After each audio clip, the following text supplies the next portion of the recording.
What's up, y'all? Welcome back. Today we are doing a bit of a different episode. I've done one of these in the past and I'm planning to do more this year, but it is my CSI accounting series of sorts where I dive into different scandals and fraud happenings that are in the news, and we kind of talk through what happened and what these organizations could have done better to prevent these things from happening to them. Today we're going to be talking about an Oregon newspaper that had to cut their entire staff and stop printing because there was an employee who embezzled about $90,000, right? And so I'm gonna dive a little bit into the story and then we can kind of talk through some of my initial thoughts and what really could have been done to prevent this.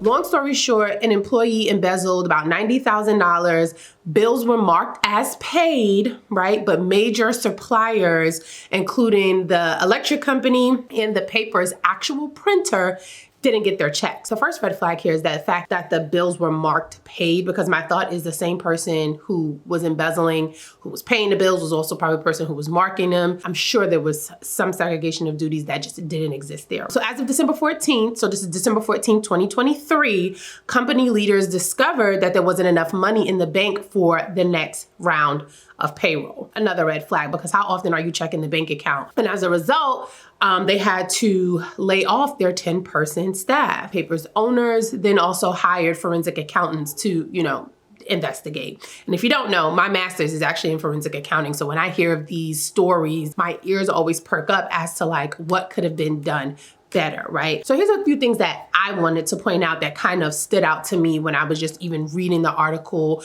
and doing some digging on my own. So the first thing was that how the fraud was discovered. It was discovered because a colleague was checking her retirement account and kind of noticed that it looked funny, right? And so she noticed that the funds from her paycheck weren't making it into her retirement account. She then tapped another employee to check her account. You know how it is, if something is funny, you're like, hey girl, I noticed blah, blah, blah, blah, blah. Check yours, see what's going on. That employee must have checked theirs and it was funny too, right? And so now they are sounding the alarm, right? Now they're going down the rabbit hole. That was an interesting way for the fraud to be found. Second thing that stood out to me was when I heard 10-person staff. Now, every organization, business, whatever it is, doesn't have to be huge, right? When you hear $90,000, right, this is a significant amount of money, especially in relation to having 10 staff. And so the first thing that came to my mind was that they have a lean team. A lot of times when you're smaller and you have a lean team, a lot of times there's overlap in roles. Typically in these size organizations, internal controls don't exist. And it's a myth that you can't have internal controls when you're small. You just have to do them differently. So immediately when I heard 10 people, I was like, I get it, right? I immediately was like, I get it. The team is pretty slim, right? The team is pretty lean. So it's internal controls are probably slim to none. Next thing that stood out to me was that the paper staff started looking more closely at its records when its accountant asked questions about finishing bookkeeping for 2022. So of course there's a lot of information we don't know. So I'm like, one, is the accountant an external hire? Is there an internal bookkeeper that's closing the books consistently? They mentioned the year. So I'm like, are you only really looking at the books annually? Is there no monthly cadence, or even more frequently, right? Depending on how complex and things like that. And then it's the last thing that stood out to me, and then we'll get into what they could have been doing better. This was quoted. The paper noted that the newspaper had a history of running on trust. Immediately, just the running on trust piece. Absolute no. It added, but the staff learned a hard lesson and the company should have had tighter financial systems. When you're working in a space where you're helping people, it's very caring, very loving, right? Very mission-centered, heart-centered work. You would hope that you can trust the people that you're working with. You would hope that you could trust the people that you're caring for. Unfortunately, that is not always the case. And that is the thing that I think a lot of times separates for-profit and nonprofit. In the nonprofit space, you're going off trust, but you cannot run on trust, because here we are $90,000 later, 10 people laid off and there hasn't been another print issue since because of running on trust. You want to hope that you can trust the people that you work with. But at the end of the day, you have to do what's best for the organization. You have to do what's best for the business because that's how you keep running, right? Here is a clear example of how running on trust could have you closing your doors. And I don't want to mislead anybody. The paper is still running, but it's only running digitally now. Like it hasn't been able to have a print issue since this has happened, which makes sense because one of the major suppliers that was not being paid was the printer. How crazy is that? And how bold is it to not pay one of the major suppliers that would keep the paper running? So here are some of my best practices, right? So the first thing was that it wasn't clear whether whether there is a bookkeeper. That's the first thing. They mentioned the accountant, but the way that it was worded gave me the feeling that maybe it was an outside accountant. Typically, I know like some companies, if they don't have an in-house accounting function and you have an outside accountant, this person is coming in once a year to file your taxes. And I bet that this was the case here. And while looking to file the taxes, he or she needed the bookkeeping from 2022, right, to be done. That right there was an immediate red flag to me.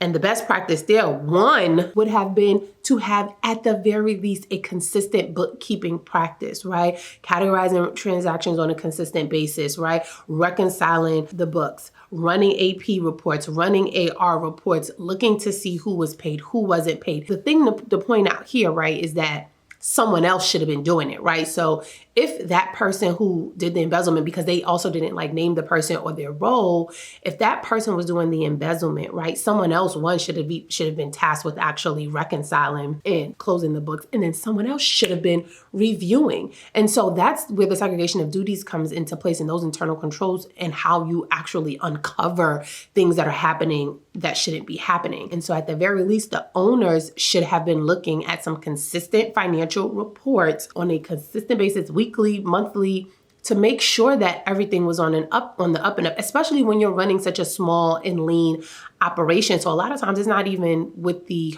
idea of I want to make sure that nothing funny is going on.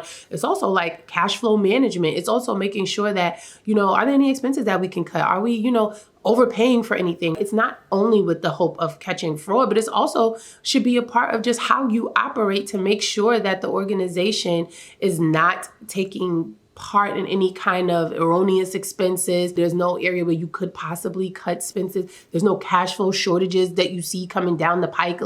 You have to pay attention to these things. The second thing is documented and followed internal controls. Now, I am totally aware that with a 10-person staff, right, they would have to have special procedures implemented, right, because they're smaller. But it is possible, especially when you're using cloud accounting software. There are some of these things that are built in for you. Documented and followed internal controls, because it seems like this employee had a little too much freedom and a little too much responsibility, because how were you able to get approval to make payment, actually process the payment, pay the wrong person, not get caught? Because the other part is I've worked in-house, right, as a controller, and when vendors were not being paid, they were running our phone and email down. So the other part of that is, it sounds like, was this person a one-person department where everything financial ran through them? Because it would seem to me that if a major supplier was not being paid, they would, especially this paper who's been in the paper, I think was in existence from 1982 or something like that. So it's like, if a major supplier has not been paid, before they cut you off, they're going to try to call you, figure out what's going on. Typically, you might be getting actual, past due notices in the mail, email. Why was the retirement account, the funds not making it to the retirement account, the thing that sounded off the alarm, versus an interesting email where it's like this supplier wasn't been paid, and it's like, but I approved that payment. This person had way too much control, which is the other best practice, where no one person should have complete and entire control from A to Z of any process. And a lot of times when you hear about scandals or fraud happening, that's typically the case. They had too much control. The owners needed to step in a bit more, because this person had way too much control, which to me feels like it's not surprising that they were able to get away with it and get away with it for so long. And then lastly, invest in a solid accounting function. Before you get all up in arms like, we don't have money to pay for this or whatever the case may be. Investing in a solid accounting function doesn't mean going out and hiring 4 to 5 employees to build out this entire department, because one, it may not be needed, but it is 2024 now, but there are a lot of options. An external bookkeeper who come in once a month to review things, reconcile, categorize, do a financial statement review to make sure that, things are on the up and up, and then present that to the owners, right? Divvying up the process, even if that meant that the owners had to be more involved, where it was one person, was receiving the invoices and submitting it for payment, but someone else was making the actual payment. And then when the bookkeeper came in and tie all that together at the end of the month, there's a whole, streamlined process that's being followed. There are ways to piece together an accounting function and for it to be solid and for it to work and for it to do its job. I think too often businesses, organizations want to have these fly-by-night DIY, lack of structure processes in place, and then things like this happen and it's like, whoa, we should have had better financial systems. And the answer is, yeah, you should have, because unfortunately you can't run on trust. It was very sad to hear about what was going on with this paper. I truly hope that they are able to bounce back and begin printing, because we already know the printing industry has changed dramatically anyway, right? People are doing so many things online, but they took pride in the fact that they had been able to keep up with actually printing and hard copy paper. I hope that they're able to get back to that. And as far as an update, right? So when I went on the website today, it says that it showed that they're still operating and there are still articles coming out electronically. So the site is still up and running. The digital version of the paper seems to still be able to operate. However, they noted that they are still trying to come back after a massive financial blow. And so thus they still have not printed an actual hard copy paper. And so best of luck to them. If you know of any other stories, scandals, things that you want me to dive into or to cover, drop them below. I'd love to, peel the layers back and talk about some of the things that are going on in these organizations that a lot of times get covered up. And so I hope you found this video helpful, and I'll see you guys in the next one.